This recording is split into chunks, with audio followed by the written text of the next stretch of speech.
Welcome to today's vlog. I hope you're well. Welcome to today's YouTube Q&A. We're going to run through some questions of which I asked over on Instagram, and we're going to get to it. Natalie is away today. She's in the office, so when Nat is away, we just steal our office. When Nat's away, the mice will play. I don't think that's the saying, but it is now. So I picked out 10 questions, basically with Instagram. I'm basically just going to pick out like the first 10. These are not in any particular order. These might be questions that I answer very, very frequently, so just be aware of that. But without further ado, let's get into it. So question number one is, how does alcohol impact body composition? If so, how? So, yes, it does impact body composition.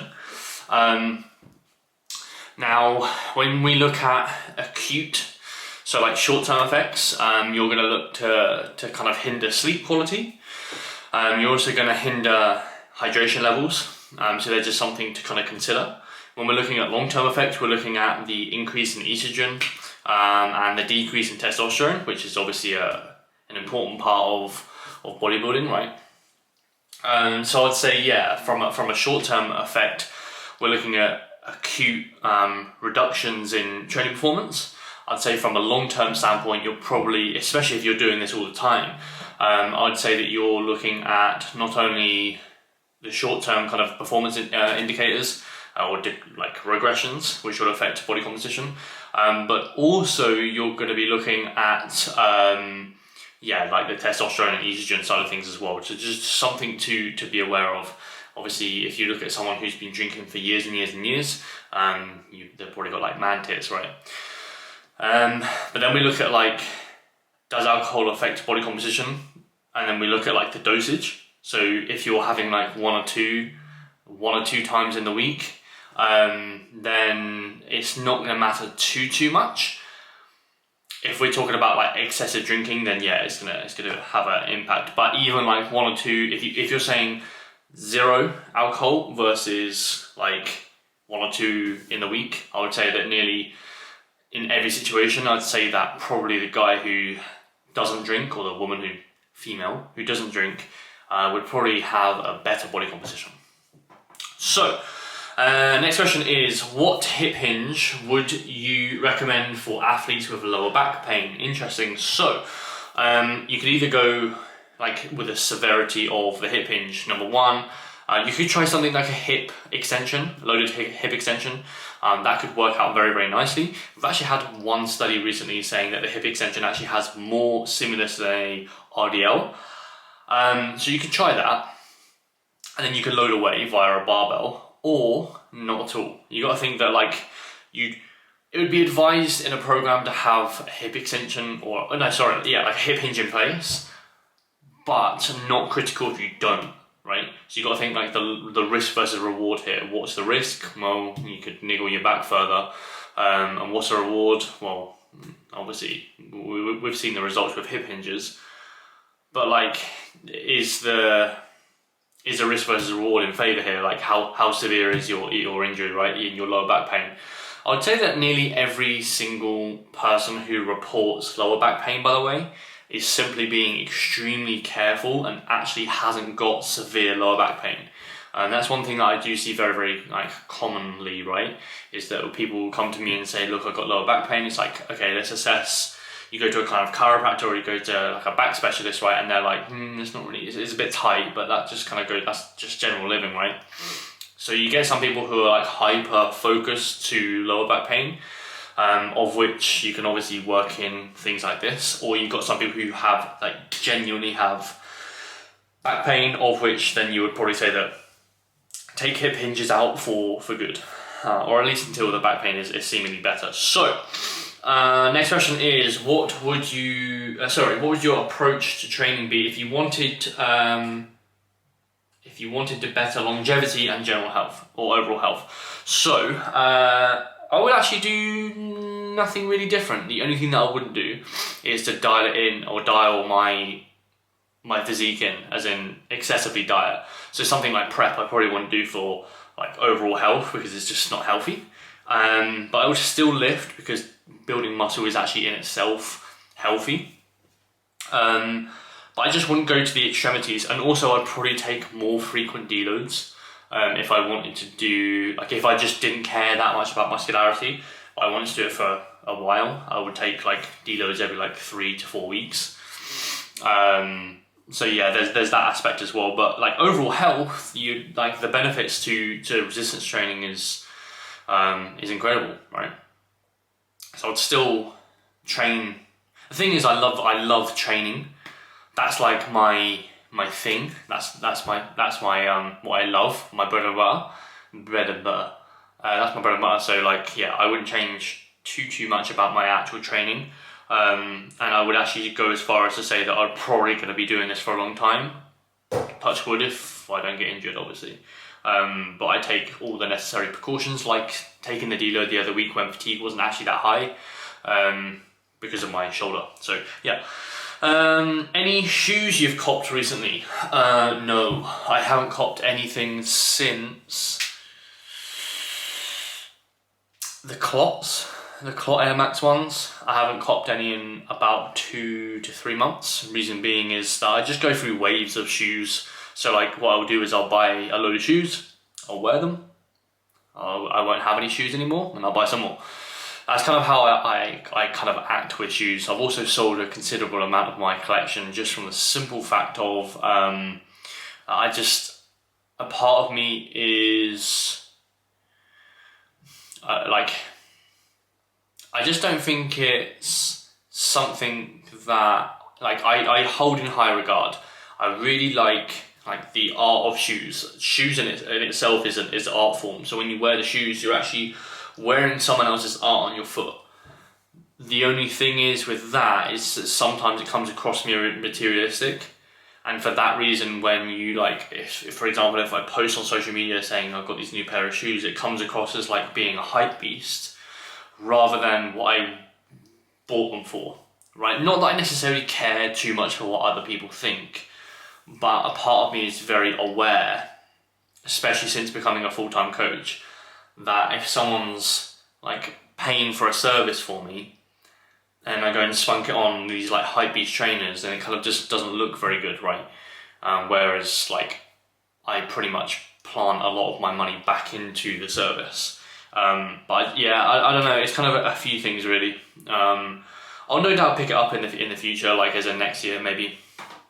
But right now, shoes are away from my mind. So, depression medication, are they a harm to hypertrophy directly or indirectly? I can't answer this question. I just don't know the answer to it. So yeah, I'm sorry. I would have to do some more research on that. I'm not too entirely sure. So yeah, sorry. Next one is a controversial statement with training. Okay. Okay. I don't think bands, resistance bands, I don't think they're being used to match a strength profile via a resistance profile. I don't think it will ever match it, because our body isn't a band, right? I think when people set out in their kind of when they're trying to ban things, I just don't think you ever perfectly match it with a band. I just can't see it. It's not really controversial, because when you look at, like, if you look at it from a common sense standpoint, I think that everyone's banding a movement just because everyone else is banding movements, but don't actually think about why they're actually banding movements. And 9 times out of 10 will band it wrong. But I don't think, even if you spend a fuck ton of time trying to band a movement, I don't think you're ever truly going to match your strength profile. I just don't. So I suppose it's not that controversial, but it's something that I'm seeing a lot in the fitness industry, that people just band. Number one, they just band it in the wrong position. But number two, are trying to match something perfectly when you probably can't. So yeah. Also, a lot of when people talk about like it for like joint benefits and reducing joint stress, at some level you're gonna have to tax the joints, otherwise you're not taxing the muscle. So at some level you're going to have to compromise your joints in the aid of building muscle. So yeah, anyway. Any brand sponsorship, which brand would you pick and why? Oh, easy, Nike. Fucking without a doubt. I love everything they stand for. I just love the culture around it. If you've ever read the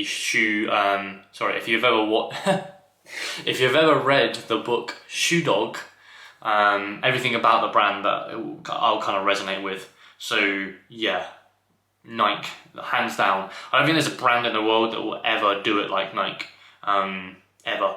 They've got every single avenue covered, whether that's to do with running, fucking football, soccer, like they've just got everything covered. Basketball, they've nailed.